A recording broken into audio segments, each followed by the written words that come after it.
Anda merasa bahwa dunia ini kadang tidak adil? Mungkin beberapa hari yang lalu Anda bertemu dengan teman semasa SMP dulu. Kalian sering tertawa bersama, bercanda bersama, belajar bersama, melakukan banyak hal secara bersama-sama. Namun, kemarin dia menyampaikan bahwa ia sedang membuka cabang bisnis di kota-kota besar lainnya.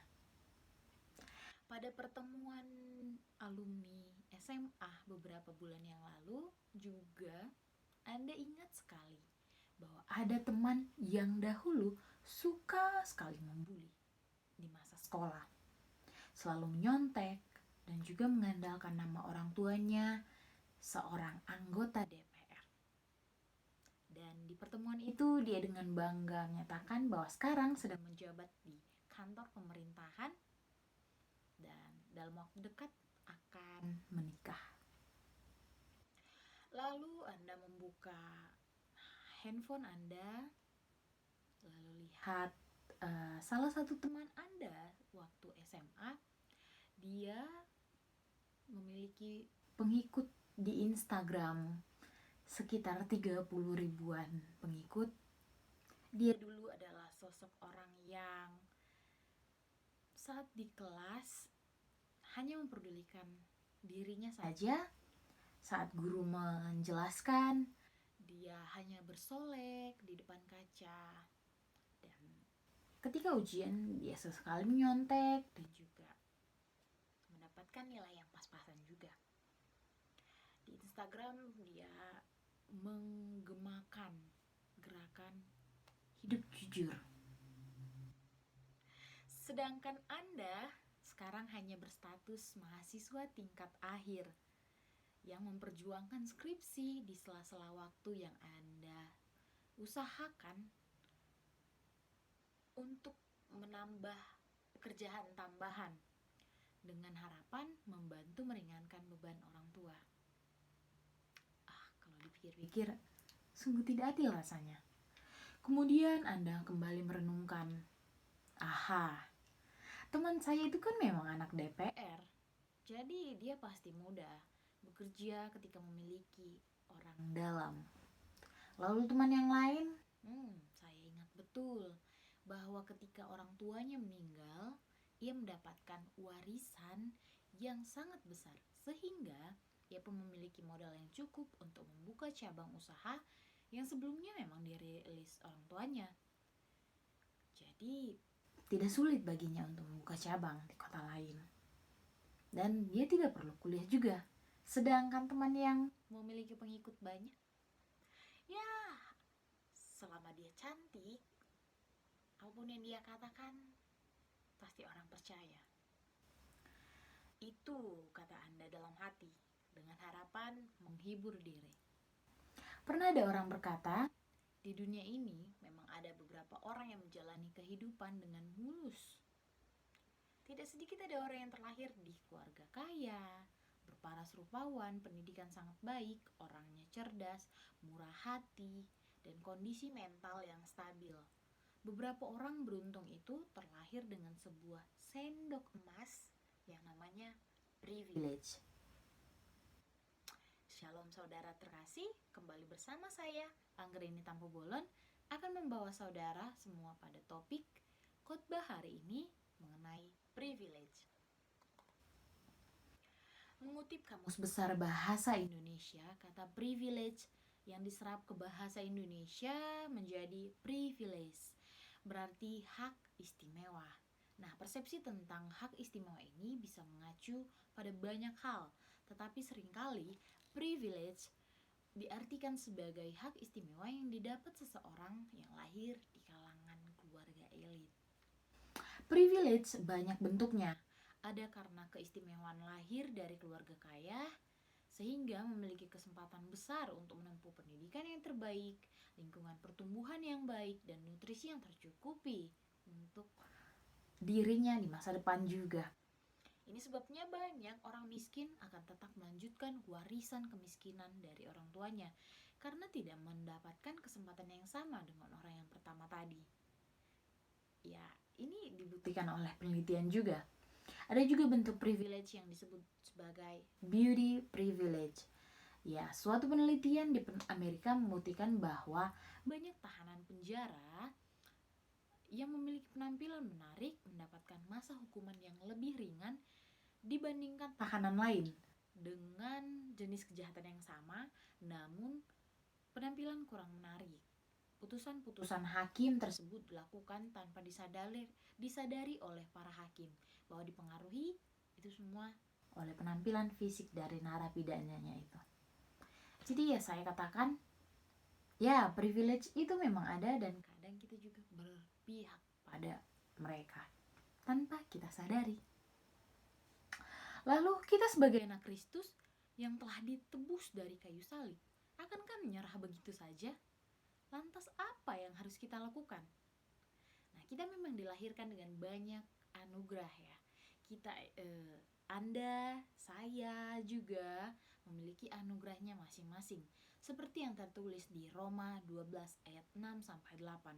Setiap orang memiliki kasih karunia yang berbeda-beda dari Tuhan, dan itu hendaklah untuk memuliakan Tuhan. Jadi jika kasih karunia itu adalah mengajar, hendaklah kita mengajar orang dengan benar. Jika kasih karunia itu adalah untuk melayani, baiklah kita melayani dengan hati yang tulus. Jika kasih karunia itu untuk menasihati, baiklah kita menasihati kepada jalan yang benar, bukan malah menyesatkan orang lain. Dan banyak lagi kasih karunia itu. Setiap orang terlahir dengan kasih karunia yang berbeda-beda. Ya, itulah privilege yang kita miliki. Saya tadi hanya menyebutkan sedikit dari banyaknya kasih karunia yang ada. Jadi, Anda tidak perlu bersedih hati karena merasa tidak mendapatkan privilege yang banyak disepakati orang-orang di muka bumi ini. Karena Anda sendiri sebenarnya memilikinya. Tidak dipandang manusia karena Anda tidak rupawan, karena Anda tidak hebat. Jangan bersedih, karena sesungguhnya Tuhan juga berfirman bahwa berbahagialah orang yang miskin di hadapan Allah, sebab dialah yang mempunyai kerajaan surga. Maka kita semua dipanggil untuk mempunyai sikap kerendahan hati dan kesederhanaan ini di hadapan Allah.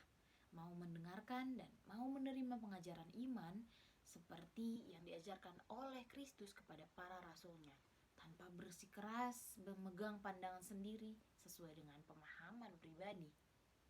Jika kita berfokus pada apa yang dicari di dunia ini, wah, tidak akan ada habis-habisnya, gak ada habisnya. Lalu kita yang tidak memiliki privilege besar, ini harus melakukan apa untuk memenangkan dunia? Ada beberapa hal yang bisa kita lakukan.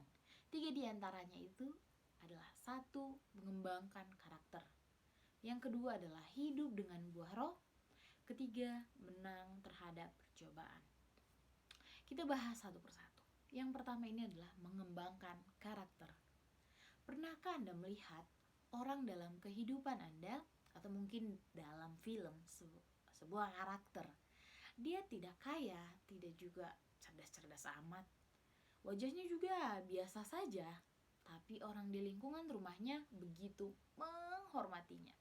Siapapun yang dekat dengannya, baik orang baru ataupun orang yang sudah lama kenal, merasa nyaman berada di dekatnya, berbicara dengannya, bahkan melihatnya saja sudah tenang hatinya. Apa yang membuatnya begitu? Apakah pelet? Tentu saja tidak. Itu disebabkan karena karakternya. Ya, karakternya. Karakter yang baik dimiliki orang akan terpancar dan dirasakan juga oleh orang-orang di sekitarnya. Anda pasti sudah mengetahui banyak tokoh-tokoh di Alkitab yang menurut kacamata manusia adalah orang yang biasa saja, atau tidak paling hebatlah, tidak menonjol di antara saudara-saudaranya atau di antara teman-temannya. Lalu mengapa Tuhan memilih orang-orang tersebut untuk menjadi pemimpin? Tuhan melihat karakternya, melihat isi hatinya. Memangnya karakter seperti apa yang Tuhan kehendaki? yaitu murah hati. Orang yang dicari Tuhan ini, dia akan murah hati jika dilihat orang lain, atau saat sendirian, saat tidak ada orang melihat pun dia tetap murah hati. Orang yang murah hati memiliki hati yang lapang, suka membantu orang, dan berbesar hati untuk mengampuni orang lain yang menyakitinya. Ketika kita sebagai orang Kristen terus memperbarui karakter diri semakin bermurah hati, disitulah terbukti bahwa kita memiliki hati yang ingin serupa dengan Allah, meneladani karakter Kristus dalam kehidupan kita. Lalu bagaimana caranya memperbarui karakter itu? Ada dua, dari luar dan dari dalam. Dari luar, yang pertama ini dari luar, ingatlah lingkungan kita mempengaruhi bagaimana kita ke depannya. Ada pepatah yang mengatakan, jika Anda berteman dengan seorang tukang parfum, maka wanginya akan sampai ke tubuhmu meskipun Anda tidak membelinya. Jika Anda berteman dengan seorang pandai besi, maka apinya akan mengenai tubuhmu. Ini bukan berarti kita tidak boleh ya berteman dengan seseorang yang bekerja sebagai tukang besi. Namun ini hanya perumpamaan. Kita diciptakan Tuhan dengan kemampuan dan kebijaksanaan, mampu memahami mana lingkungan yang membuat kita berkembang dengan lingkungan, dan mana yang lingkungan yang memang menjerumuskan kita. Oleh sebab itu, karakter yang baik dapat dikembangkan apabila kita pandai memilih lingkungan yang tidak toksik dan selalu mengikuti persekutuan di mana banyak teman-teman seiman bisa menjadi tempat untuk bertukar pikiran. Lalu yang kedua, cara untuk memperbarui karakter yang satu lagi yaitu dari dalam, mindset atau pikiran kita. Pernahkah Anda di suatu malam yang sepi, lalu tiba-tiba terlintas pikiran yang aneh-aneh, prasangka buruk terhadap orang lain, dan bersikap pesimis? Oleh sebab itu, untuk mengembangkan karakter dari dalam, sebaiknya kita rajin membaca dan merenungkan firman Tuhan. Sebab tidak ada satupun di dalam Alkitab yang menjerumuskanmu ke pemikiran yang sesat. Di samping itu, tetaplah senantiasa berdoa dan meminta pertolongan Tuhan untuk diberi kuasa memahami firman yang ada di dalam Alkitab. Sebab tertulis di Efesus 2 ayat 10, karena kita ini buatan Allah, diciptakan dalam Kristus Yesus untuk melakukan pekerjaan yang baik yang dipersiapkan Allah sebelumnya. Ia mau supaya kita hidup di dalamnya. Jadi segala karakter baik yang kita selalu kembangkan itu adalah usaha kita untuk pekerjaan baik yang kita lakukan supaya kita hidup dalam Tuhan dan jauh dari dosa duniawi ini. Lalu yang kedua, hidup dengan buah roh. Ini merupakan lanjutan dari karakter yang diperbaharui tadi. Buah roh merupakan karya Roh Kudus dalam kehidupan orang Kristen. Anda dapat mencarinya di Alkitab. Yang benar adalah buah roh, bukan buah-buah roh. Itu artinya setiap kita orang yang percaya bahwa Yesus adalah Tuhan, kita telah dimateraikan oleh Roh Kudus dan akan menghasilkan buah tersebut yang merupakan sebuah kesatuan sebagai tanda perilaku atau karakter orang yang percaya. Buah roh itu adalah kasih, sukacita, damai sejahtera, kesabaran, kemurahan, kebaikan, kesetiaan, kelemah lembutan, dan yang terakhir yaitu penguasaan diri. Semua elemen dalam buah roh itu sangat penting dan selalu kita terapkan dalam diri. Namun ada yang menjadi sorotan bagi saya, yaitu poin yang terakhir, penguasaan diri. Bagian ini sepertinya sangat dekat kaitannya dengan materi tentang privilege hari ini.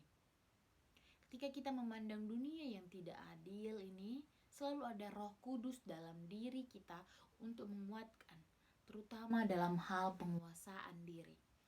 Iri dengki ketika melihat orang lain yang lebih beruntung dari kita bisa saja menjadi sebuah malapetaka apabila kita tidak memiliki penguasaan diri yang baik. Penguasaan diri sangat dekat dengan kesabaran. Seperti tertulis di Amsal 16 ayat 32, orang yang sabar melebihi seorang pahlawan. Orang yang menguasai dirinya melebihi orang yang merebut kota. Lalu yang ketiga adalah menang terhadap pencobaan. Karena saya orang yang suka menonton, entah itu film, televisi, series, atau apapun itu, saya teringat pada sebuah TV series di Korea bercerita tentang seorang anak yang berasal dari keluarga sederhana namun dengan kemampuan yang jenius dalam dunia tarik suara. Suaranya mampu menembus not-not tertinggi sebagai penyanyi sopran. Dia merupakan salah satu siswa terbaik di kelasnya, termasuk di sekolahnya. Namun karena sekolahnya itu adalah lingkungan yang elit, teman sekelasnya meremehkan kemampuannya dan sering merundunginya, menghalalkan segala cara dengan memanfaatkan kekuasaan dan kekayaan orang tua mereka untuk menyingkirkan gadis ini dari sekolah. Betapa berat pencobaan yang dihadapi. Sebenarnya dia memiliki privilege dengan talenta yang dia dapatkan dari gen ibunya, kemampuan suara yang bagus. Namun dia harus menghadapi pencobaan berat karena orang-orang sekitarnya memiliki superioritas karena privilege sebagai anak orang kaya. Namun pada akhirnya gadis ini dapat bertahan sampai akhir, sampai dia mampu mewujudkan cita-citanya. Ya, namanya juga drama Korea, memang sangat miris ceritanya. Tapi itu tidak menutup kemungkinan juga bahwa di dunia nyata terjadi peristiwa seperti itu. Orang miskin tertindas oleh orang kaya yang memiliki otoritas, dipaksa untuk menuruti dan melakukan semua keinginan perintah dari pemilik otoritas. Pada hakikatnya, kita harus menyadari bahwa pemilik otoritas tertinggi adalah Tuhan, Sang Pencipta. Maka manusia juga tidak berhak untuk menindas sesamanya. Saudaraku, inilah pesan saya. Apabila dirimu dalam pencobaan, terutama melihat ketidakadilan, hendaklah engkau tabahkan hatimu dan jangan biarkan iblis menguasai dirimu. Sebab tertulis di 1 Korintus 10 ayat 13, pencobaan-pencobaan yang kamu alami ialah pencobaan-pencobaan biasa yang tidak melebihi kekuatan manusia. Sebab Allah setia, dan karena itu ia tidak akan membiarkan kamu dicobai melampaui kekuatanmu. Pada waktu kamu dicobai, ia akan memberikan kepadamu jalan keluar, sehingga kamu dapat menanggungnya.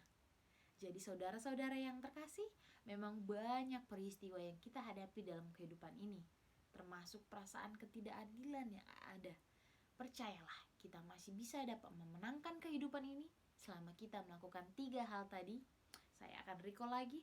Yang pertama, mengembangkan karakter. Karakter yaitu sesuatu yang dapat kita bentuk dan menjadi hal yang diingat orang lain tentang kita. Karakter yang perlu kita kembangkan adalah sikap murah hati seperti yang dimiliki Yesus Kristus.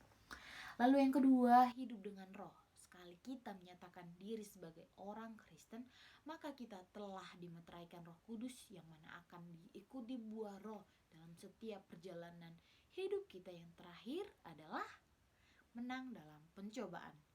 Sebab kita perlu mengenali siapa yang menjadi musuh kita, apa kekuatan dan senjata kita, sehingga apapun masalah yang terjadi, termasuk privilege yang ada, dapat kita atasi dengan baik. Sekian khotbah kita hari ini, semoga dapat memberkati kita semua.